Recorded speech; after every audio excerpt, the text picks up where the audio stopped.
Bonjour à toutes et à tous. Je me présente, je suis Patrick Lemaire, je suis responsable du développement à l'UNEP et je suis accompagné de Guillaume Lebellégo, directeur commercial de l'UNEP. Bonjour. Alors aujourd'hui, on est très heureux parce que là, on a du lourd, si je puis dire. On a deux présidents de société, Sonia Fendler, présidente d'Altixia, et Frédéric Durand, président de Cap Foncière et Territoire. Donc je pense qu'on aura un débat particulièrement intéressant. Le but de ce webinaire, pour ceux qui n'y ont pas assisté encore, c'est vraiment de parler sans tabou, sans langue de bois, et vous poser au fur et à mesure. Alors, on a coupé les micros, mais posez toutes vos questions et on gérera avec Guillaume. On les posera soit au fil de l'eau, soit à la fin des présentations de Sonia et de Frédéric. Alors, en introduction, je voulais citer cette merveilleuse phrase que Frédéric Durand a repris dans son dernier bulletin trimestriel, un proverbe africain qui dit « L'arbre qui tombe fait plus de bruit que la forêt qui pousse ». Donc ce matin, on va oublier un peu les arbres qui tombent et on va parler de la forêt des SCPI qui poussent. Il y en a encore, des bonnes SCPI, et il faut pas être négatif sur tout. C'est une classe d'actifs passionnante et il y a encore des bons et des très bons. Et c'est un peu l'objet de cette présentation, de vous présenter deux pépites qu'on a sélectionnées au sein de Focus SCPI qu'on vous présentera également. Donc je vais laisser la parole à Guillaume pour une présentation rapide sur l'UNEP et l'assurance vie. Bonjour donc à toutes et tous. Alors, comme l'a dit Patrick, les micros sont coupés. Il y a un chat néanmoins. N'hésitez pas à poser toutes vos questions. On les a en direct. L'idée du webinaire aujourd'hui, comme l'a dit Patrick, c'est vraiment de parcourir sans langue de bois le marché de l'immobilier qui fait quelques remous en ce moment. Ce que je disais la dernière fois lors du dernier webinaire, c'est que oui, certains véhicules immobiliers ne vont pas forcément très bien, mais pour d'autres, ça se passe plutôt correctement, voire très bien. Et l'idée, c'est de faire un petit focus justement là-dessus. Alors, vous connaissez notre attachement à l'immobilier, puisque l'UNEP, pour ceux qui ne nous connaissent pas encore, c'est une plateforme indépendante qui distribue des contrats d'assurance vie et des contrats de capitalisation, historiquement avec un biais immobilier, puisque Christian Cacciolo, qui devait être là ce matin, mais qui a un problème pour se connecter, nous rejoindra peut-être dans cette heure de webinaire. Christian est également à la fondation d'Imorante, et donc l'UNEP a été créée sur les fondements d'Imorante, bien que l'UNEP soit indépendant, hein, ce qui nous permet aujourd'hui de recevoir Frédéric et Sonia. Et donc, nous avons construit notre gamme financière autour de l'immobilier, ce qui a fait notre renommée aujourd'hui. L'UNEP, c'est aujourd'hui 6 collaborateurs en région. Ils sont tous associés à un binôme commercial. Donc, chaque CGP, où qu'il soit, est accompagné par un binôme, plus Patrick, moi-même, et puis toute l'équipe administrative de Clara Roux. Voilà, je ne veux pas non plus épiloguer sur l'UNEP, mais retenez ça, c'est de l'assurance vie, de la CAPI, personne physique, personne morale, avec une dominance immobilière. Et puis, nous avions, je te fais la passe, Patrick, mais nous avions beaucoup de demandes d'allocation d'actifs de SCPI, comme on pouvait le faire auparavant sur les OPCVM. Et donc, plutôt que d'investir uniquement sur une seule et même SCPI, on était plutôt maintenant sur des SCPI thématiques. Et c'est là que le pôle Focus SCPI a été créé, enfin en tout cas sur cette base-là. Et il n'y a pas mieux que Patrick pour en parler. Donc, je te laisse un petit peu la main. Oui, alors très rapidement, ce pôle Focus SCPI, qui a été créé par Ilona Stanescu et que j'ai rejoint ensuite, a pour but d'offrir un service au CGP, service de conseil d'allocation d'actifs sur les SCPI, celles qu'on a sélectionnées, et également on nous pose des questions sur celles qu'on n'a pas sélectionnées, ce qui nous prend pas mal de temps aujourd'hui d'ailleurs. Euh, voilà, l'idée c'est de faire des allocations, donc on va les sélectionner des sociétés de gestion avec des critères financiers, certes, mais des critères également humains. Alors, je l'explique, des critères financiers, bon, bah, tout le monde les maîtrise relativement bien, les taux d'occupation financière, les reports à nouveau, les taux de recouvrement, maintenant, c'est une donnée importante. La typologie de la collecte, c'est quelque chose de très important également. Est-ce qu'il y a que des particuliers, des institutionnels? S'il y a des institutionnels, notamment des assureurs vie, est-ce que c'est des assureurs qui arrivent one shot avec des tickets de 10, 20 millions et on voit ce que ça donne quand ils sortent sur le marché, ou est-ce que c'est des assureurs qui souscrivent au fil de l'eau pour des centaines de clients finaux? Donc toutes ces questions, on les aborde, mais la politique humaine est également très importante parce que le nerf de guerre d'une SCPI, c'est le couple collecte-investissement. Et l'investissement, c'est intéressant, on va en parler ce matin évidemment. La collecte, c'est également important. Et si on n'a pas la collecte, si on n'a pas les bonnes équipes, si la politique humaine de la société ne va pas, tôt ou tard, on va dans le mur d'un côté ou de l'autre. Alors, Focus SCPI, juste, on fait des sélections de produits, on voit un peu toutes les SCPI du marché, on les analyse, et après, on vous les met à disposition. Nous, on est complètement transparent, c'est-à-dire que vous allez rentrer en relation avec les sociétés de gestion qui vous intéressent. On vous facilite la vie parce que vous envoyez une fois vos pièces à Ilona, on les dispatche sur toutes les sociétés de gestion. Vous signez des conventions en direct avec les sociétés de gestion. Vous avez accès à toute leur gamme et on n'est absolument pas une source de frottement vu que vous touchez 100% de la rémunération CGP. Donc, on est vraiment là pour vous aider sur le front, également sur des problèmes de middle, de back.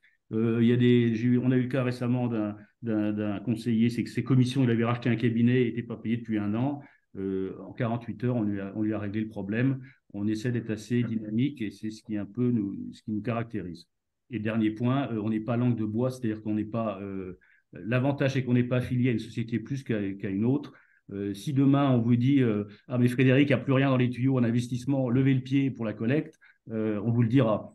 Ce qui n'est pas le cas, Frédéric, c'est une boutade. Et donc, voilà, on essaie vraiment d'être là au quotidien. Et là, on a un nouveau logiciel, on travaille avec Deep Invest, qui est un très très bel outil. On a reçu la version pro ce matin. N'hésitez pas à nous conseiller. On fait des très belles allocations pour vos clients qu'on vous donne clé en main. Et j'en profite pour vous dire qu'on faisait un bulletin trimestriel assez apprécié du marché sur les SCPI. Le problème de ce bulletin trimestriel, c'est que la mise à jour des données se faisait au moins 2 mois après la fin du trimestre civil. Donc, on avait un décalage de 5 à 6 mois qui n'était pas du tout cohérent avec la réactivité nécessaire aujourd'hui sur les données des SCPI. Donc, grâce à cet outil avec Deep Invest, on aura l'équivalent de ce bulletin. On fera peut-être une extraction papier très légère, mais ça sera en temps réel. Vous aurez accès sur Internet au site en temps réel avec tous les comparateurs, tous les éléments de la SCPI. Donc ça, n'hésitez pas à nous tester. Laissez-nous la version pro. On va finaliser la maquette, mais dans 15 jours, ça sera prêt. Donc surtout, n'hésitez pas à nous contacter. Voilà, ben, on ne va pas parler plus de nous et on va laisser la parole à nos invités. Alors, honneur aux femmes. Sonia, on va te laisser démarrer. Donc, raconte-nous un peu qui tu es déjà, tes SCPI, ta politique d'investissement, de collecte, etc. Et puis après, on posera des questions plus pointues. Nickel. Eh bien, écoutez, bonjour à tous. En tout cas, je suis ravie d'être parmi vous, puisqu'un label UNEP, c'est presque encore mieux qu'un label ISR. Donc, merci à vous. Alors, Altixia REM a été créée en 2015, mais à l'origine était une foncière privée. Et moi, je suis arrivée en 2018 pour vraiment transformer la structure et en faire une vraie société de gestion immobilière grand public. Sachant qu'auparavant, j'ai eu un parcours de 25 ans chez un assureur vie Generali, mais j'avais envie, à force de côtoyer des gens comme l'UNEP, d'une aventure entrepreneuriale, et donc aucun regret aujourd'hui.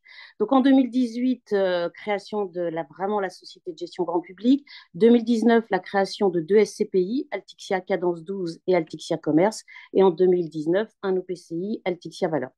Donc, je dirais que notre politique d'investissement, depuis l'origine, c'est important pour moi, a toujours été d'être avant tout patrimoniale et d'être extrêmement vigilante sur la qualité des actifs immobiliers. Donc, l'emplacement, je le redis parce que c'est encore plus important, je pense, aujourd'hui, et il est crucial de ne pas oublier les fondamentaux de l'assurance vie. Donc, ça a été l'emplacement, et ça l'est toujours. Ça a été également la qualité des bâtiments, parce qu'on peut trouver des choses aujourd'hui très bien en termes de prix, mais en termes de qualité du bâtiment, il y aura des monceaux de travaux à faire, notamment pour respecter le décret tertiaire qui a un horizon très court.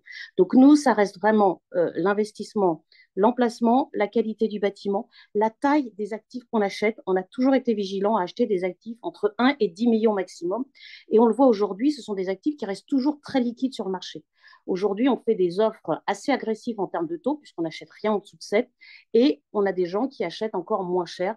Donc, on voit bien que ces actifs de petite taille restent extrêmement liquides. Et pour moi, c'est un point clé des SCPI de demain, parce qu'il faut être agile aujourd'hui, il faut savoir vendre et réacheter. Et aujourd'hui, on voit d'ailleurs des actifs neufs qu'on a achetés, des commerces, notamment pieds d'immeubles. Ce sont les utilisateurs qui veulent les racheter. Pourquoi? Parce que l'indexation des loyers à un taux quand même assez élevé, d'ailleurs qui profite au rendement des SCPI, et d'emprunter, même si c'est cher, à un taux fixe, ils préfèrent payer très cher et ils payent très cher pour réacheter les actifs. Donc aujourd'hui, on a surtout notre SCPI Altixia Cadence 12 qui a revenu mensuel, qui, n'oublions pas, est assez atypique parce qu'elle est éligible aux US personnes et qui investit de façon assez massive puisqu'on a plus de 30 millions à investir. On va commencer dès cette année nos premiers investissements à l'étranger, mais toujours dans les centres-villes extrêmement importants. Donc, on a un mixte commerce, locaux d'activité et un petit peu de bureaux, mais que en région, pas du tout en Île-de-France. Depuis le début, je dis que l'effet télétravail aura un effet structurel long terme sur ces typologies d'actifs, surtout s'ils sont obsolètes. Donc voilà, une SCPI de 160 millions, 30 millions à investir, plutôt un joli taux d'occupation physique, financier et des actifs où on a une grosse partie de l'actif qui est neuf. Altixia Commerce, très vite, une SCPI dédiée au commerce. Et on le voit bien, hein, ces dernières années, il y a eu le commerce bashing et ces valorisations ont baissé précédemment et aujourd'hui, elles se tiennent bien. Parce que j'en profite pour le dire, on a déjà avancé nos expertises de fin d'année, on a reçu les résultats des experts et les deux SCPI vont avoir une valeur de reconstitution qui reste au-dessus de la valeur de souscription. Et les commerces se sont bien tenus. On voit bien, ça a été pâti pendant le Covid, ça a pâti du e-commerce, mais voilà, ça se tient bien. Sachant que pareil, c'est toujours très sélectif. C'est des retail parks où le loyer est peu cher, où il y a la problématique du zéro artificialisation des sols, donc les locataires ne partent pas. Et c'est les pieds d'immeubles dans des écoquartiers bien placés, neufs. Plus de 60% du patrimoine est neuf. Donc voilà, 5,30 pour la fin de l'année pour Altixia Commerce, 5,60 pour Altixia Cadence 12 et des perspectives au-dessus de 6% en 2024. Donc un marché qui est tendu, mais comme le disait Patrick, c'est un vrai marché d'opportunités. Il y a une vraie bagarre sur ce marché et le premier semestre 2024 va être clé.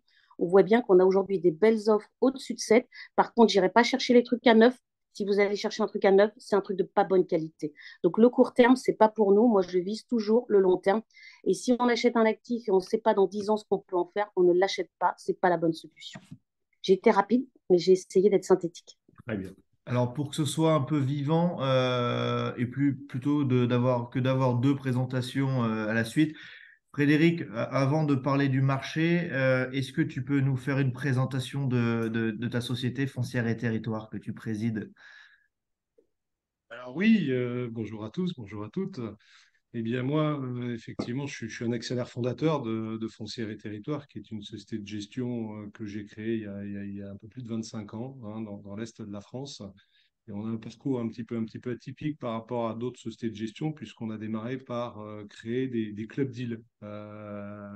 Des clubs deals plutôt de capitalisation avec beaucoup de dettes.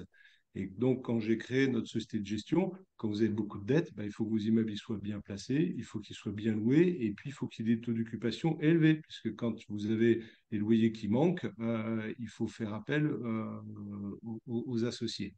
Donc ça, c'est les fondements de notre société. Et après une cinquantaine de clubs deals constitués, on a demandé un agrément société de gestion de portefeuille. Et on a développé une SCPI de territoire qui s'appelle Cap Foncière et Territoire, mais sur les mêmes fondamentaux que nos clubs deals de l'époque. Alors, pour la SCPI Cap Foncière et Territoire, la cible d'investissement, c'est essentiellement les grandes métropoles régionales, et c'est une SCPI diversifiée. Parce que, en fait, chez Foncière et Territoire, on est spécialiste en rien et généraliste en tout. Et on connaît toutes les classes d'actifs.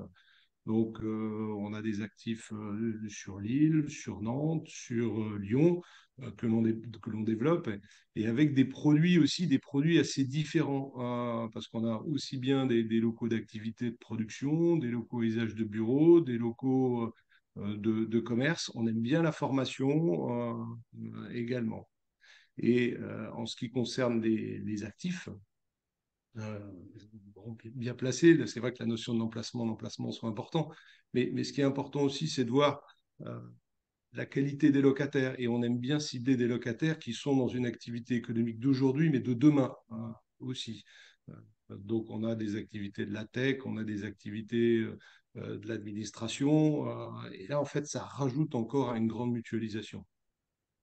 Mutualisation bah, sur un grand nombre de locataires, puisque sur la SCPI, on a dû dépasser les 110 locataires pour une capitalisation qui approche les 100 millions d'euros. Donc, vous voyez, c'est aussi très, très disséminé.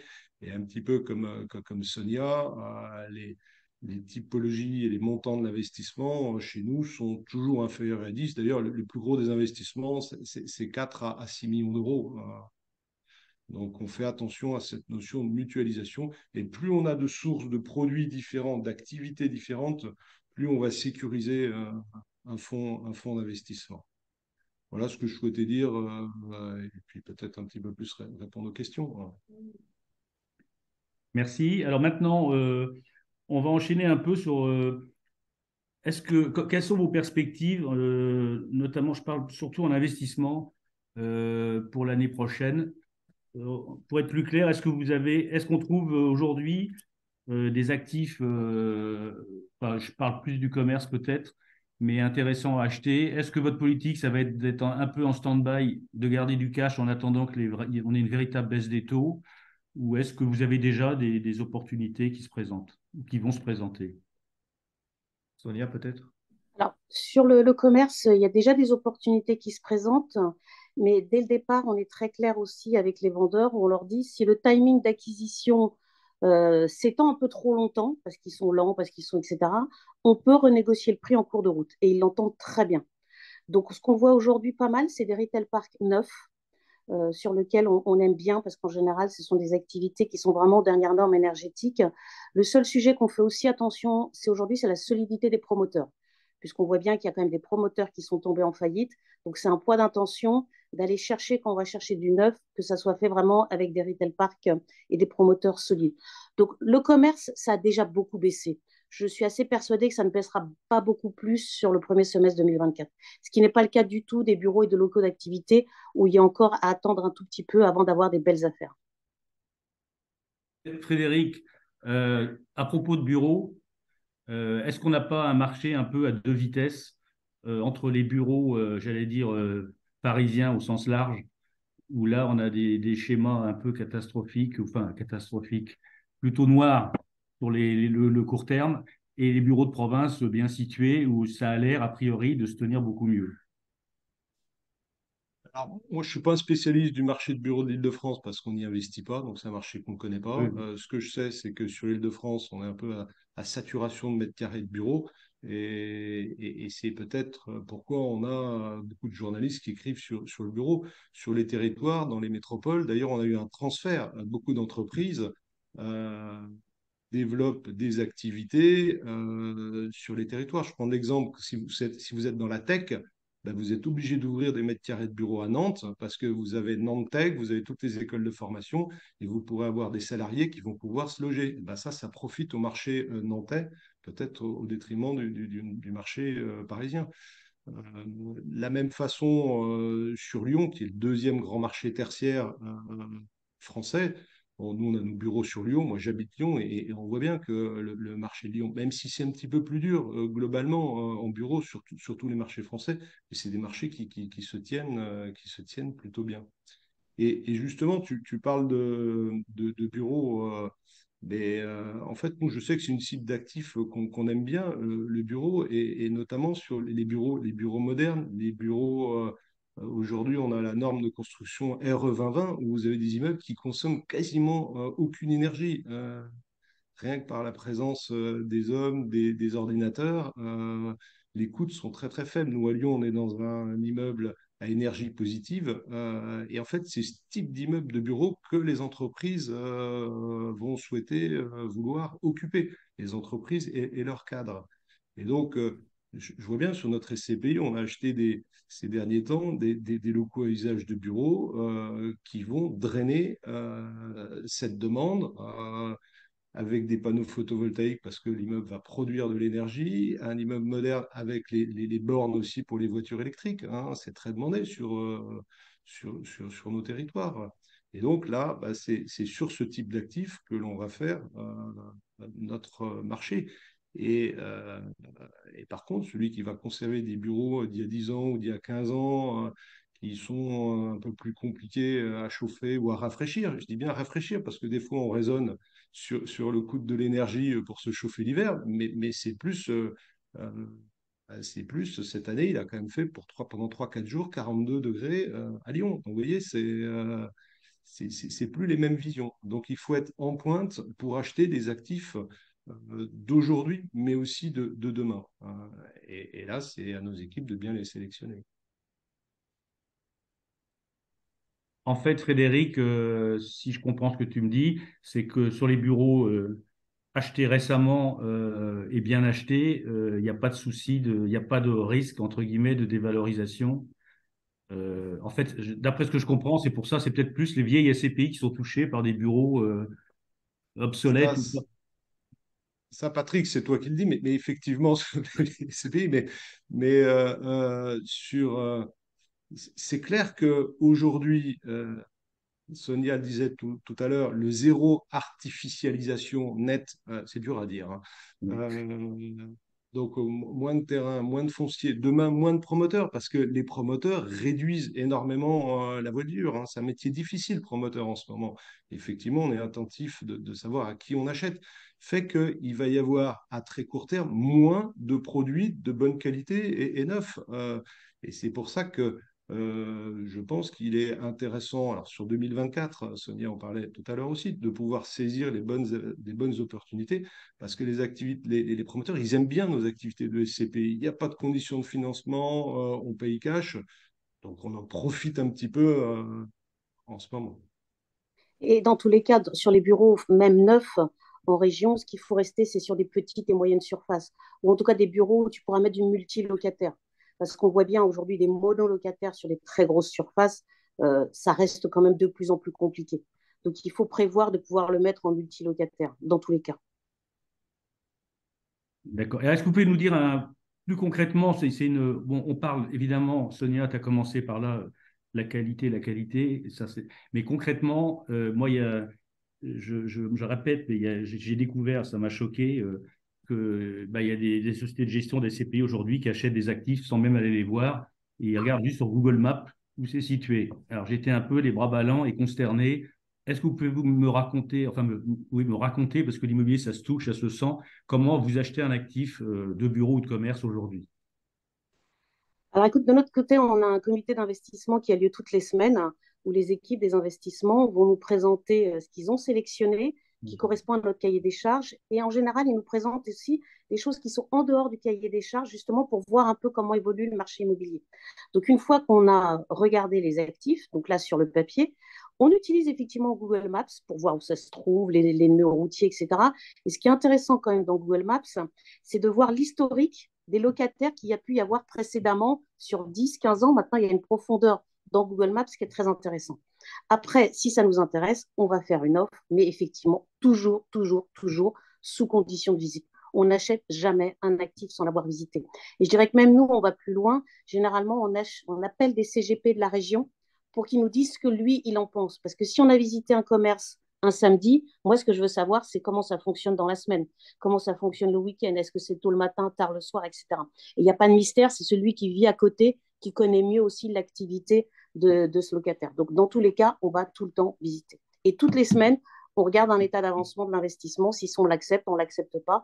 Et ensuite, il y a toutes les due diligence sur lesquelles il faut être extrêmement vigilant, que ce soit la data room technique pour regarder l'état des bâtiments, etc.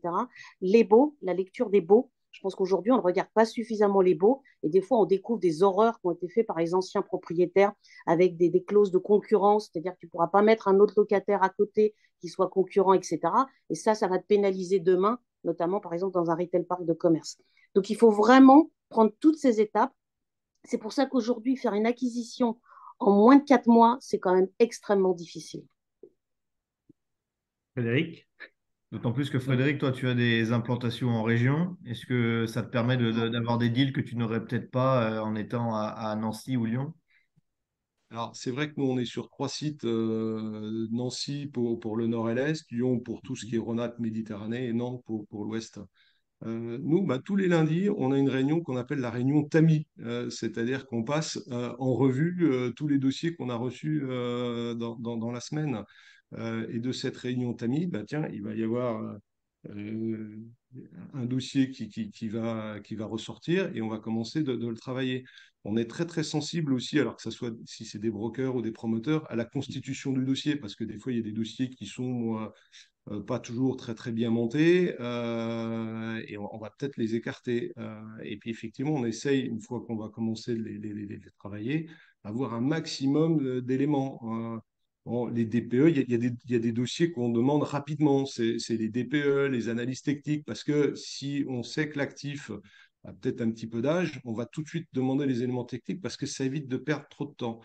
Pour vous donner un ordre de grandeur, sur 2022, on a eu à peu près 250 à 300 dossiers. On en a étudié entre 50 et 60 pour traiter une quinzaine de ventes, hein. Voilà. Et aujourd'hui, Sonia le disait, on découvre un petit peu des choses à la fin ou au dernier moment, et c'est pénible parce que nos équipes ont déjà passé pas mal de temps sur les dossiers. Et sur les visites, oui, on a tous les outils modernes de valorisation, de data sur les valeurs à côté. En ce moment, on regarde beaucoup la valeur des mètres carrés aussi, hein, en dehors des taux de rendement. Je vais vous donner un exemple, par exemple, sur l'immobilier de bureau neuf. Nous, on essaye de mettre dans nos cahiers des charges, de repérer quel est le prix de l'immobilier d'habitation moyen sur le secteur où est l'immeuble cible, le prix de l'immobilier d'habitation neuf sur le secteur où est notre immeuble cible, parce que ça nous permet quand même d'avoir des informations de valeur et de demande. Et un peu comme le fait Sonia aussi, on essaye de demander, même si on est implanté sur les territoires, l'avis de un ou deux CGP. On a aussi des actionnaires épargnants bien investis dans leur SCPI, on leur demande un petit coup de main. Parce que rien de tel qu'un regard complémentaire, qu'un regard croisé. Parce qu'en ce moment, c'est pas facile d'investir. Et comme on a moins de ressources, eh ben, on est encore plus attentif aux investissements que l'on va faire. Les acheteurs sont rois aujourd'hui, hein, donc on peut très fortement négocier. S'il y a des travaux, on demande aux vendeurs de les prendre en charge, etc., etc. Le monde a vraiment changé quand même. Alors, j'aimerais qu'on fasse un petit focus sur suite aux décisions de l'AMF, a priori, d'après ce que je comprends, le retour de vos expertises, si vous pouvez nous dire un mot, a été plutôt favorable, vu Alors, qu'aucun de c'est vous deux c'est n'a vrai, dévalorisé. non, alors c'est vrai que j'ai été. Je trouve que Attends, l'AMF a Sonia, été. Sonia, je t'arrête, excuse-moi. Donc, si tu peux nous faire un petit topo, oui, le retour d'expertise et comment vous voyez l'expertise de fin d'année, enfin. Alors justement, on a anticipé ces expertises, on les a demandées de suite. D'habitude, on les demande mi-décembre aux experts, on leur a dit, écoutez, faites-le vite. Plus vite on donnera aux épargnants la réalité réglementaire, plus vite ils seront rassurés. Donc on a plutôt été agréablement surpris par les expertises. Donc pas de surprise sur les commerces, pas de surprise sur les locaux d'activité, c'est à correspondre à nos simulations. Un peu plus dur que ce qu'on imaginait sur les bureaux, y compris en région. Malgré tout, voilà, nos deux SCPI restent avec des valeurs de reconstitution qui seront au-dessus du prix de souscription. Donc, on est plutôt très confiant, y compris pour 2024, si l'année 2024 devait être également encore un peu difficile. Maintenant, voilà, je vois pour la première fois que les experts ont également pris en compte le fait que des bâtiments soient neufs. Parce que jusqu'à présent, ils ne regardaient pas beaucoup la différence entre neuf et ancien, et ça y est, ils commencent à l'intégrer dans leur grille. Et ce qu'ils regardent aussi de façon attentive, et ça, il faudra qu'on soit vigilant, c'est la VLM, c'est-à-dire la valeur locative que doit avoir ce local-là, ce bâtiment-là. Puisqu'avec l'indexation, on voit bien quand même que les loyers augmentent très fortement. Et malgré tout, l'expert immobilier va regarder si à terme, est-ce que c'est la bonne VLM, est-ce qu'il n'y a pas eu trop d'indexation et que le loyer que vous avez aujourd'hui en place est trop élevé. Donc ça, c'est des choses qu'il faudra être attentif dans les prochaines acquisitions également. Frédéric. Moi, je vais dire tout pareil comme Sonia. On a Non, c'est vrai on a démarré un petit peu plus tôt les expertises parce que on s'est dit dans le contexte actuel qu'ils allaient nous demander un petit peu plus d'éléments, ce qui était le cas, hein. Ils ont renforcé quand même leur diligence, les experts. Certains ont intégré beaucoup plus les éléments techniques parce qu'ils étaient très terrain, très immobilier, très calcul financier. Et chez nous, c'est Galtier, hein, avec tout un maillage de tous les territoires. Ils nous ont donné plus de documents. Ils sont plus attentifs. On leur a donné aussi plus d'éléments quand on a des bonnes performances énergétiques. Et effectivement, je pense qu'ils ont un petit peu plus globalement décoté les immeubles qui sont un peu en périphérie, sur lesquels il y a un peu de capex. Je pense qu'ils les ont un petit peu plus décotés. Je parle de façon générale et de façon particulière en ce qui concerne notre SCPI. Même si on avait déjà fait l'exercice, je vous le rappelle, à la demande de l'AMF pendant l'été, hein, parce qu'on a dû recalculer toutes nos valeurs euh, au 30 juin 2023. Hein, donc ça a demandé pas mal de boulot sur les sociétés de gestion de portefeuille pendant l'été. Et nous, elles sont aussi, elles sont bonnes hein, sur Cap Foncière et Territoire, elles sont bonnes, mais parce que on n'a jamais acheté trop cher. Quand aujourd'hui vous achetez un immeuble neuf labellisé Passif House à 2700 euros du mètre carré à Grenoble, ah ouais, on n'est pas dans des délires et ce n'est pas des immeubles qui vont être décotés parce qu'en plus, ils sont demandés. Euh, et on a aussi pas mal renseigné les experts sur les valeurs locatives. Sonia en parlait tout à l'heure. Parce que bon, quand on a un patrimoine, il vit le patrimoine. Les locataires qui s'en vont, il y en a qui prennent le relais. Et nous, on a eu beaucoup sur Cap Foncière et Territoire. On a eu 2 ou 3 locataires qui souhaitaient partir avant la fin de leur bail. Ils se sont chargés de retrouver un locataire et on l'a retrouvé au même prix, voire à des prix un petit peu supérieurs. Donc ça donne une indication sur la valeur d'un actif. Hein, parce que tout expert qu'on soit, vous savez, c'est le marché qui a raison. Hein.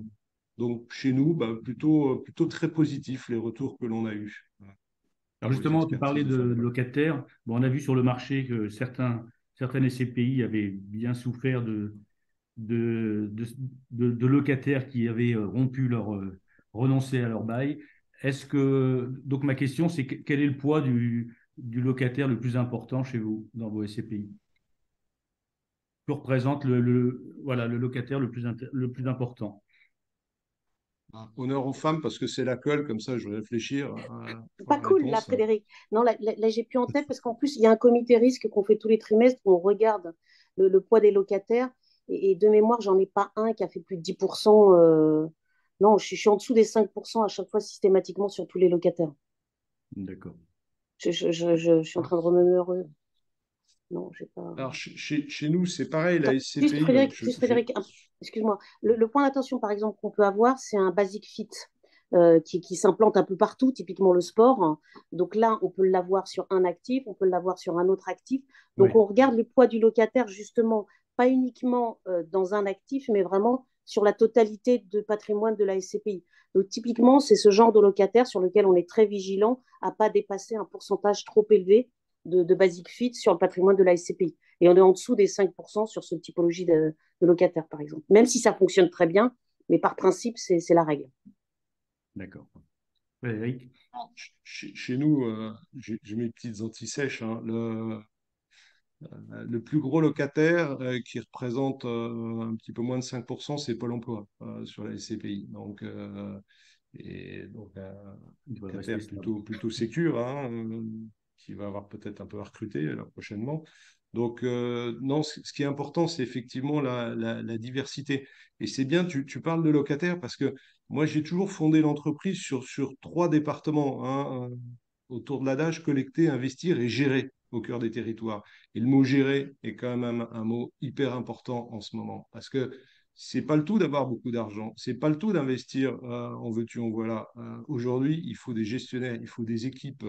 Et c'est vrai que chez nous, ben, un actif ou un locataire, on le visite quasiment une fois par trimestre. Et là, consigne a été donnée à tous les gestionnaires. On a à peu près 400 locataires en France entière. Je crois 110 sur la SCPI, mais sur les foncières, il y en a d'autres. Il y a beaucoup de locataires aussi. Et en fait, quand un locataire, vous allez lui demander bah, comment ça va dans votre activité, quand vous le rencontrez, quand vous essayez d'avoir des retours, il se crée une relation intéressante et importante. Et à mon avis, pour les années 2024 et 2025, la clé de voûte, ça va être voilà, qui est en capacité de bien suivre ses locataires. Alors, oui, On commence à avoir des questions sur le chat. On y viendra vraiment dans 5-6 minutes. Je voudrais juste revenir, moi, sur le sujet d'avant. Sonia, tu as dit que Les belles affaires se feront autour de ou à partir de mars 2024. Pour ceux qui ont, on va dire, du cash, l'idée, c'est d'avoir un peu de chiffres. Est-ce que vous pouvez nous donner, si ce n'est pas indiscret, votre niveau de cash vous avez actuellement et qui vous permettront de faire de belles affaires, je l'espère? Typiquement, sur Cadence 12, j'ai plus de 35 millions à investir sur une SCPI qui en fait 160. Donc, voilà, plutôt satisfaisant. Sur commerce, j'en ai moins puisque je suis plutôt aux alentours de 10 millions pour une SCPI qui en fait 100. Après, c'est là où je vous disais que c'est important, c'est qu'on va d'ailleurs dès cette année et début 2024, on a des ventes utilisateurs. C'est-à-dire que je vais avoir de nouveau du cash à investir, puisque ce sont des utilisateurs qui vont acheter leur propre local, et ça va me redonner du cash. Donc, en plus de la collecte, en plus du cash que j'ai déjà, je sais que j'ai des ventes en vue qui vont me redonner du cash à investir. Frédéric? Alors nous, on n'a pas autant de cash que Sonia, hein. Je vois qu'il y a 102 participants, donc il faut qu'ils puissent penser à nous. Non, nous, si vous voulez, on a toujours une stratégie déjà de collecte maîtrisée, hein. On collecte 20-30 millions d'euros par an et on essaie de bien les investir le plus possible au fur et à mesure. Parce qu'aujourd'hui, même si les placements financiers sont importants quand on a du cash, ils vont rapporter peut-être du 4%. C'est pas les 7% de l'investissement immobilier. Donc, il faut vraiment ne pas perdre de vue que voilà, une SCPI doit investir au fur et à mesure. Donc, nous, sur la fin de l'année, on aura peut-être 4 à 5 millions d'euros de cash. Alors, particularité, c'est qu'on a investi là, ces derniers temps, sur 2, 3 ventes en état futur d'achèvement et des typologies d'investissement qu'on faisait moins ou qu'on faisait pas il y a un an, et où on se fait rémunérer les fonds que l'on va verser. Je m'explique. C'est le cas d'un dossier qu'on a fait avec Vinci à Rouen, avec comme locataire Easy by EDF, une filiale d'EDF. Donc, c'est ce qu'on appelle un clé en main locatif tertiaire. Et pendant l'année à l'année et demie de construction, une vente en état futur d'achèvement, on va payer l'actif au fur et à mesure de l'investissement. Et ben, on va être rémunéré sur tous les fonds payés au fur et à mesure de cet investissement au taux de rendement de l'opération. Et ça, c'est un peu nouveau parce que bah, les promoteurs, ils ont besoin de cash, ils ont besoin de sortir leur dossier.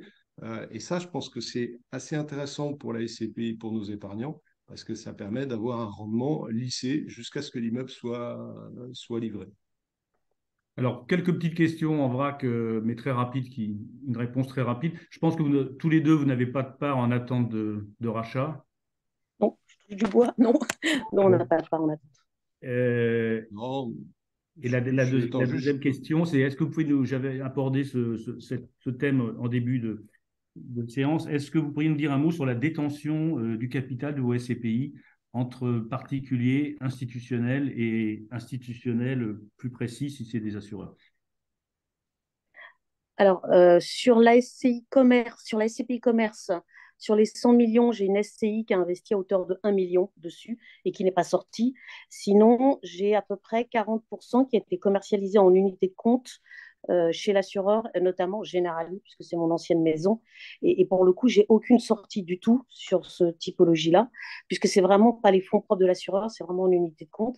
Et sur Cadence 12, j'ai aucun institutionnel, aucune SCI, et j'ai à peu près 25% qui est également commercialisé en unité de compte chez un assureur, notamment Generali à nouveau. Mais pareil, aucune sortie de ce point de vue-là. D'accord. Frédéric? sur Cap Foncière et Territoire, on doit avoir à peu près 1700 épargnants, parce qu'il ne faut pas oublier que la SCP était conçue dans les années 70 sur un concept d'épargnant, hein, et de monsieur et madame tout le monde. Donc, à peu près sur les 1700, euh, tu parlais de retraite tout à l'heure, je crois qu'on en a eu un ou deux sur le dernier trimestre. C'était peanuts, hein, et pour des valeurs de 30 à 40 000 euros. C'est-à-dire que quand même, globalement, les épargnants pour lesquels le produit SCPI a été créé, ils sont là pour longtemps. À partir du moment où ils ont le rendement, hein. C'est un produit de distribution, la SCPI. Hein. Ce n'est pas un produit de plus-value. Hein. Moi, j'en suis convaincu. Alors, en ce qui concerne la répartition du capital, nous, c'est que des épargnants, c'est que monsieur, madame, tout le monde, à l'exception de Préparvis, hein, qui est le contrat d'assurance vie que développé par l'UNEP. Je crois qu'il doit représenter aux environs de 4% de la capitalisation dans le Triotel. Sinon, c'est notre société, le groupe familial Frédéric Durand, est dans les 2 ou 3 plus gros actionnaires aussi de la SCPI. Donc, on a une grande mutualisation et il n'y a pas d'inquiétude là-dessus. Tant qu'on fait du bon boulot, tant qu'on sert un dividende qui est en adéquation avec la demande de nos épargnants et de nos clients, il n'y a pas de raison que ça change. Alors, je suis entièrement d'accord avec toi, Frédéric, parce qu'on oublie l'objet premier de la SCPI, c'est le rendement. On achète une SCPI pour percevoir des loyers régulièrement, le plus régulièrement possible. Indexé, c'est encore mieux.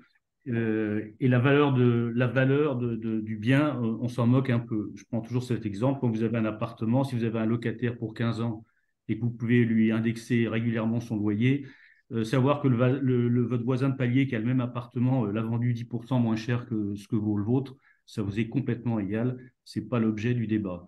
Donc c'est important de rappeler. Là, on est dans une mouvance où on a tendance à tout dramatiser. Sur la SCPI et il y a quand même il y a des SCPI qui marchent bien comme on le prouve ce matin et il y a beaucoup de CGP et de clients qui ne sont pas du tout inquiets et c'est la majorité, heureusement, des clients à qui on a bien vendu ce type de placement. Alors, on va regarder un peu les petites questions. Alors, il y a une question. Alors, je vous fais l'accroche est un peu violente. Spécialiste en rien, généraliste en tout. Que pensez-vous des SCPI thématiques? Alors, tous les deux, vous êtes des généralistes, on peut le dire, je pense. Est-ce que vous avez pensé à un moment où vous pensez faire des SCPI thématiques? Enfin, comment vous voyez ça? Ou est-ce qu'il vaut mieux rester généraliste pour vous? Alors, nous, on a lancé une SCPI commerce parce qu'on était convaincus par le commerce. Après, je suis fan du diversifié. Et je trouve qu'aujourd'hui, puisqu'on a dit qu'on était sans langue de bois, hein, je trouve qu'aujourd'hui, il y a des SCPI thématiques, mais avec un niveau de finesse de la thématique qui est terrible. C'est-à-dire que le jour où votre locataire s'en va, à la rigueur, vous le laissez vide parce que vous n'avez plus du tout la thématique qui va correspondre, alors que le local, il peut avoir un autre usage, quoi. Donc pour moi, l'immobilier, ça reste avant tout un bâtiment et un usage qui doit être pluridisciplinaire. Et si jamais un jour vous êtes trop, trop, trop spécialisé, pour moi, c'est une vraie problématique sur cette SCPI. Après, tout dépend le choix de l'épargnant, tout dépend le choix du conseiller. Si lui-même veut faire sa propre allocation d'actifs, maintenant, ça voudra dire qu'il va vouloir vendre au mauvais moment peut-être une thématique qui ne l'intéresse plus, alors que dans une diversifiée, nous-mêmes, on va faire ce choix de vendre des typologies d'actifs sur lesquelles on ne croit plus pour en acheter d'autres. Donc, on va être plus agile à l'intérieur d'une même SCPI. Frédéric? Alors, moi, j'ai fait le choix quand j'ai créé Cap Foncière et Territoire, c'était d'avoir vraiment une SCPI, vous l'avez compris, hyper diversifiée. Certains m'ont dit, ben non, la mode, c'est à thème, tu vas faire de la logistique, tu vas faire de l'hôtellerie, tu vas faire du 100% commerce, c'est ce qu'il faut faire. Je pense que non. On parlait de logistique, hein, quand on a au sein d'une SCPI un entrepôt de 20 000 mètres carrés, quand au bout de 6 ans, le locataire il s'en va, qu'il te rend les clés des 20 000 mètres carrés et qu'à côté il y a un nouveau produit qui s'est constitué, qui est plus moderne, qu'est-ce que tu fais avec tes 20 000 mètres carrés et une absence de loyer peut-être pendant 6 mois ou un an? Et donc, on a fait plutôt ce choix de diversification, et Sonia l'a bien dit, parce que même un immeuble de bureau, aujourd'hui, il y a des immeubles de bureau, ils sont construits avec des trames d'habitation, et peut-être que demain, ils seront transformés en habitation dans 5 ans, dans 10 ans, dans 15 ans, ils seront transformés en laboratoire, on peut y greffer un monte charge, et si on a des dalles suffisamment costauds, ça pourrait peut-être être de la petite logistique du dernier kilomètre, parce qu'aujourd'hui, euh, beaucoup d'immeubles peuvent avoir plusieurs usages. Et moi, je pense que c'est intéressant d'avoir un schéma hyper diversifié.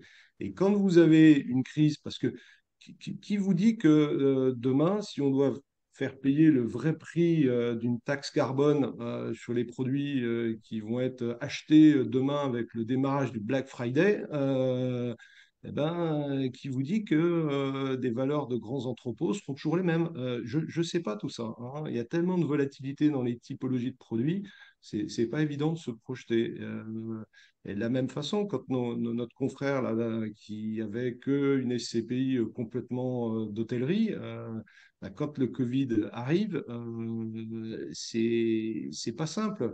Pareil, si j'ai une SCPI uniquement Silver Economy, santé, avec que des EHPAD, quand l'affaire Orpea arrive, bim, certains CGP nous ont demandé s'il y avait des EHPAD loués à Orpea dans notre SCPI. Donc, je vous imaginez que celui qui est complètement 100% santé, ça peut être plus compliqué. Voilà ma vision. Alors Et pour Frédéric, l'instant, ça fonctionne pas mal. je rebondis sur Orpea. Est-ce que vous avez été surpris par la faillite de WeWork? Et est-ce que le coworking est une thématique que vous développez dans vos acquisitions? Alors, surpris, non, parce qu'il y avait quand même des prémices depuis longtemps. Et puis d'ailleurs, quand on écoute quand même, quand on lit les journaux, on voit bien que le vrai succès se passe plutôt aux États-Unis qu'en France. Bon, maintenant, nous, on n'avait pas de WeWork, on n'a pas de coworking. Moi, je suis très, très réticente sur les bureaux Île-de-France. Donc, les WeWork, on les a surtout en Île-de-France.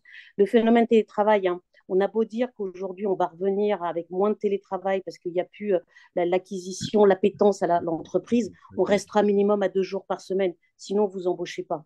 Donc, pour moi, le WeWork avait de la pertinence justement pour faire ce télétravail. Mais voilà, Île-de-France, il y a suffisamment. Ce que veulent pas les gens, c'est faire 1 heure et demie de transport. Donc, si c'est 1 heure et demie de transport pour aller à son travail ou aller à un WeWork, c'est pareil. Donc, on n'en a pas et on n'en achètera pas.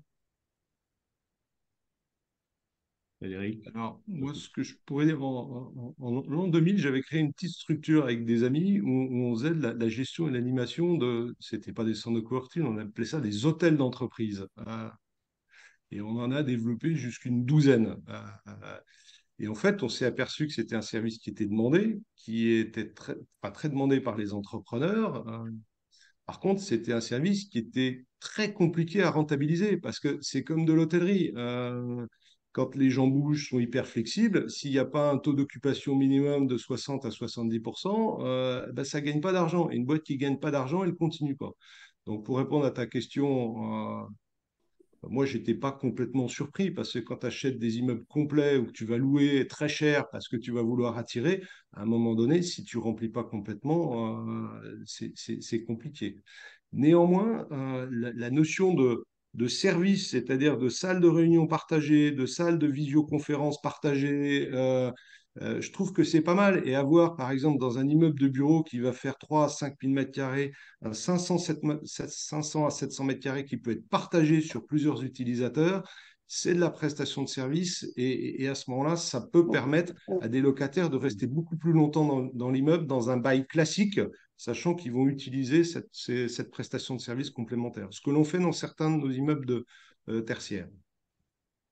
Alors, question suivante, on a une question. Bien que vos SCPI soient relativement jeunes, est-ce que vous êtes amené à faire des arbitrages? Vous avez été amené à faire des arbitrages sur votre patrimoine? Alors, oui, oui, oui, c'est ce qu'on dit, on commence. Alors, je rappelle, hein, on n'a pas le droit de vendre avant 5 ans, sauf si c'est moins de 5% du patrimoine. Là, il y a quand même des actifs, ça y est, qui vont attendre les 5 ans. Donc, oui, on commence à vendre, mais ce n'est exclusivement que des ventes utilisateurs. Frédéric? Oui, alors je pense que le législateur, enfin, on devrait un petit peu assouplir cette condition-là sur les SCPI et comme certains ont des problèmes de liquidité, je pense que ce serait intéressant d'accélérer cet assouplissement parce qu'effectivement, je ne sais plus si c'est 2 ou 3%, Sonia, enfin, la règle de pourcentage du patrimoine que tu peux vendre, elle est quand même un peu restrictive. Nous, on en a vendu quelques-uns. C'est alors des utilisateurs ou les locataires. C'est-à-dire qu'un locataire qui a vraiment un projet et qui va nous dire bah, je veux vraiment acheter ou sinon je m'en vais. Bah, il vaut mieux vendre au locataire parce que c'est celui à qui on vendra le prix le plus élevé.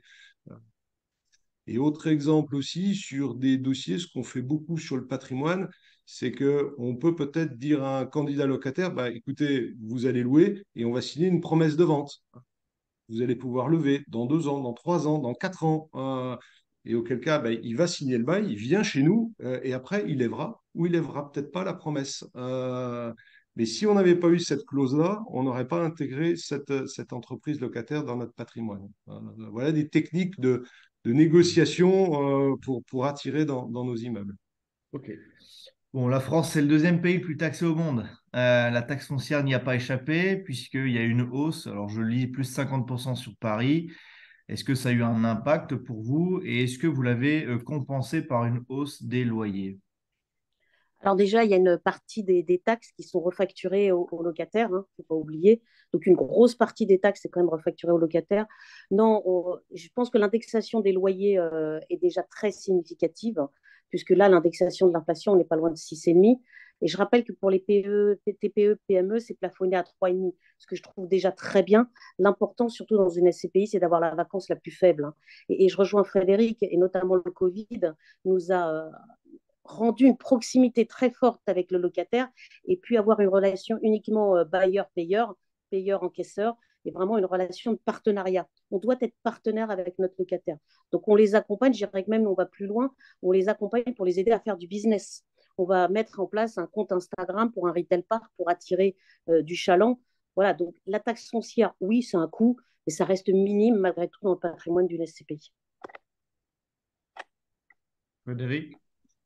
En général, dans les baux commerciaux, la taxe foncière et la taxe d'enlèvement des ordures ménagères sont systématiquement remboursées par les locataires. Euh, je dis bien en général parce que, bon, nous, on ne prend pas de dossier si ces taxes-là ne sont pas remboursées parce que avec les croissances, ce n'est pas une taxe qu'on maîtrise. Et c'est vrai que quand vous additionnez les taxes foncières, les charges fixes d'un immeuble, on s'aperçoit que le vide coûte très cher. Donc, il faut quand même être attentif. Et nous, il y a des dossiers, je parlais de notre réunion TAMI, très très vite, on demande tout de suite la taxe foncière. Et si on a des taxes foncières qui sont sur un pourcentage au-delà de 15% de la valeur locative de marché, on ne prend pas. Ouais, c'est peut-être un très bon dossier, mais on estime qu'il y a un déséquilibre.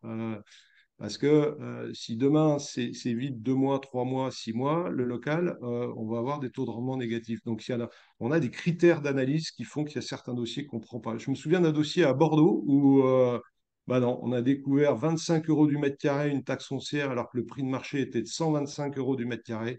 On a dit non, sur ce quartier-là, on ne fait pas. Voilà. Et on Et ce passe qui à est un autre intéressant dans dossier. les VFA, c'est que ça se négocie, les taxes Mm. foncières sur une VFA. Vous avez même des organismes spécialisés qui vous aident à négocier avec les élus locaux pour avoir une taxe foncière qui soit moins élevée. Et ça, c'est un point d'attention. Comme Frédéric, on fait des VFA, c'est important. Mais c'est vrai que nos collectivités territoriales, il va falloir qu'elles se calment. Parce que, en fait, c'est une taxe, il faut bien que quelqu'un la paye. Et in fine, en matière de taxes, c'est comme en matière de valeur immobilière. Hein. Il ne faut pas que les arbres montent jusqu'au ciel parce que ce sera compliqué. Et je pense qu'on est à la limite dans notre pays, pas uniquement sur cette taxe-là. Hein. Alors, il nous reste 5 minutes pour que l'on respecte le temps et on a deux questions. Sonia, il y en a une pour toi très rapidement. Je reviens sur ce que tu disais tout à l'heure. Pourquoi ne pas développer les ventes après 5 ans à des investisseurs? Tu en as parlé il y a quelques minutes. Ah non, mais après 5 ans, il faut le faire. Aujourd'hui, sincèrement, je ne vois pas l'intérêt de vendre des actifs s'ils sont neufs, etc., et que le patrimoine tient bien. Mais si j'ai des opportunités, je le ferai. Mais c'est pareil, même après 5 ans, c'est un pourcentage minimum de la SCPI. En fait, le régulateur a voulu qu'une SCPI ne soit pas une activité de marchand de biens, où j'achète, je revends très vite. Mais je rejoins Frédéric, je pense qu'un peu plus de souplesse pour rendre plus vivant une SCPI, ce serait très pertinent. Mais oui, s'il y a l'opportunité, c'est le bon timing qu'il y a un acheteur. En tout cas, avant 5 ans, c'est très contraint. Après 5 ans, ça l'est moins, mais ça reste des contraintes. Et notre dernière question, c'est, alors bah, forcément, il y a un effet un petit peu de masse, il y a un dégagement massif des rachats qui se font sur certaines SCPI, notamment certaines SCPI concurrentes. Comment vous l'analysez? Est-ce que c'est plutôt lié à la structure des SCPI ou c'est plutôt lié à la conjoncture, les deux? Est-ce qu'il y a un amalgame qui est fait? Il y a quand même beaucoup de SCI qui ont vendu massivement, qui ont fait du mal à beaucoup de SCPI. Et c'est là où on voit où il est important de piloter la composition de ses actionnaires, de ses associés, et d'avoir une diversification dans les associés. Ça, c'est le premier point. Il y a le deuxième effet structurel du télétravail et toutes les SCPI qui étaient essentiellement bureau Île-de-France, deuxième couronne un peu obsolète. C'est clair que c'est normal que ça baisse. Après, c'est un marché qui va se réguler et je rejoins à nouveau Patrick et Frédéric. C'est du long terme, c'est du rendement. Voilà, prenez votre souffle, respirez, mais il y a des vraies opportunités. C'est comme les marchés financiers. On n'investit jamais au plus haut ou au plus bas. Il faut investir régulièrement et on va y arriver. Et là, il y a des vraies opportunités en 2024 et je ne suis pas sûre qu'elles durent en 2025. Je pense qu'on a vraiment une année très ciblée pour faire des belles acquisitions. Frédéric? Je vais dire, bah, si tu sors, qu'est-ce que tu fais de ton cash? Tu vas le remettre à la banque à 4% alors que tu avais un bon rendement dans une SCPI.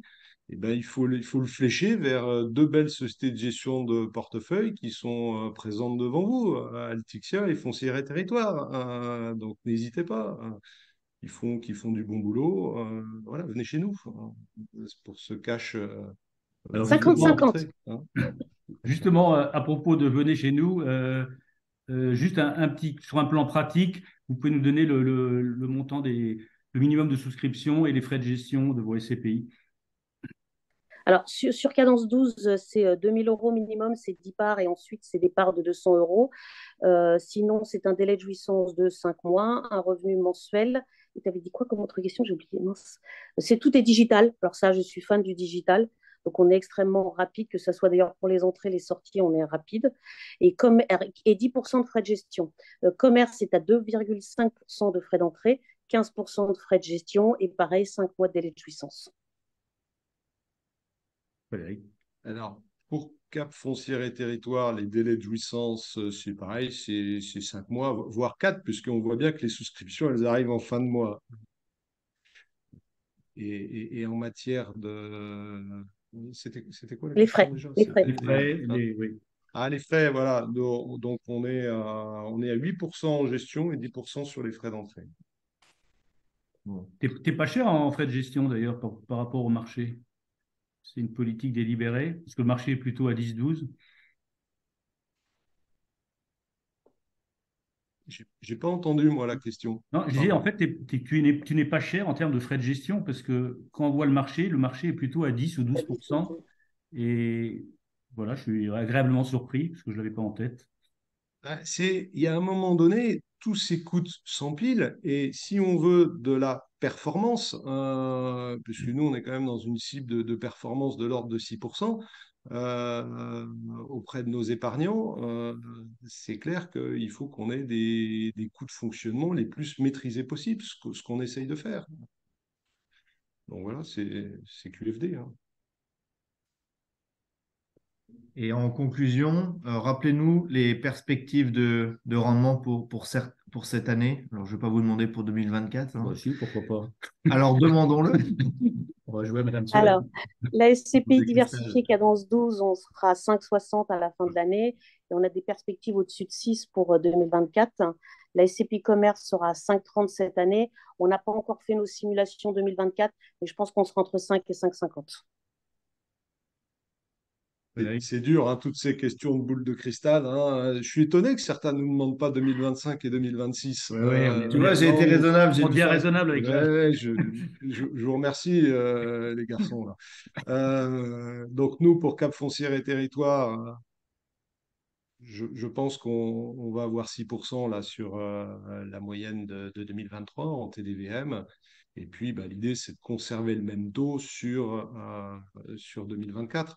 Là aussi, on l'a dit tout à l'heure, mais l'indexation, Sonia en a parlé, hein, l'ILAT, il a pris plus 6%. Et donc, 5 millions de loyers à 5-6% d'inflation, on recrée du volume complémentaire à partir du moment où on peut les répercuter. Donc, c'est vraiment ce qui est aussi quand même intéressant dans l'immobilier, cette indexation. On a toujours dit quand il y a de l'inflation, bah, ça profite à l'immobilier. Moi, j'ai entendu ça depuis tout petit. Hein, et c'est quand même une réalité. Sauf que pendant 10 ans, on a eu un modèle complètement différent, avec l'argent qui valait zéro, pas d'inflation. Et là, on revient à un modèle un peu normé, même si je pense que l'inflation et les indices vont se calmer. Mais ils ne seront pas à zéro, ils ne seront pas à 2%, hein, parce qu'il faut avoir à financer notre défi autour du climat. Hein, et ça, on va être obligé de changer de modèle et réinvestir, réinvestir, réinvestir. Et là, réinvestissement, ça crée un peu d'inflation. Alors, en conclusion, je reciterai ma phrase du début, enfin ta phrase, Frédéric. L'arbre qui tombe fait plus de bruit que la forêt qui pousse. Aujourd'hui, on a essayé de faire un peu de bruit sur la forêt qui poussait, qui n'est pas assez connue. N'hésitez pas à nous interroger. On est à votre disposition pour ces deux excellentes sociétés de gestion et n'hésitez pas à les contacter. et on sera ravis de vous aider, de vous accompagner dans cette démarche. Et donc, nous, on se retrouvera la semaine du 18 décembre avant Noël pour le troisième webinaire où vraiment on cherche à être présent, à être transparent, à poser toutes vos questions. C'est important en ce moment pour rassurer. Je crois que les bonnes SCPI sont toujours bonnes. Celles qui ont peut-être été un peu gourmandes sur les années passées payent le prix aujourd'hui. En tout cas, je croise les doigts. Mais c'est important de mettre la lumière sur les SCPI aujourd'hui que nous distribuons et c'est le rôle aujourd'hui de Focus. Donc, on se retrouvera le 18 intervenants à définir. Mais en tout cas, la semaine du 18, vous aurez 2 nouveaux intervenants en immobilier. On s'excuse de la part de Christian qui devait être là ce matin. On va essayer de regarder pour organiser une petite visio avec lui prochainement pour ceux qui le souhaitent. Voilà, moi j'en ai terminé. Bon, ben, merci Sonia, un grand merci d'avoir pris sur votre temps. Merci Frédéric et on vous dit à très bientôt. Merci Peut-être à un tous. petit dernier mot. Merci à tous pour cette organisation. Merci à ceux qui ont participé. Et peut-être rappeler, c'est que bah voilà, c'est vraiment un exercice direct line qui est intéressant, je pense. On n'avait pas les questions et moi j'aime bien l'exercice. Merci à vous Merci alors. Frédéric. Merci à Allez, au tous. revoir. À refaire. Au revoir, Au merci revoir. beaucoup.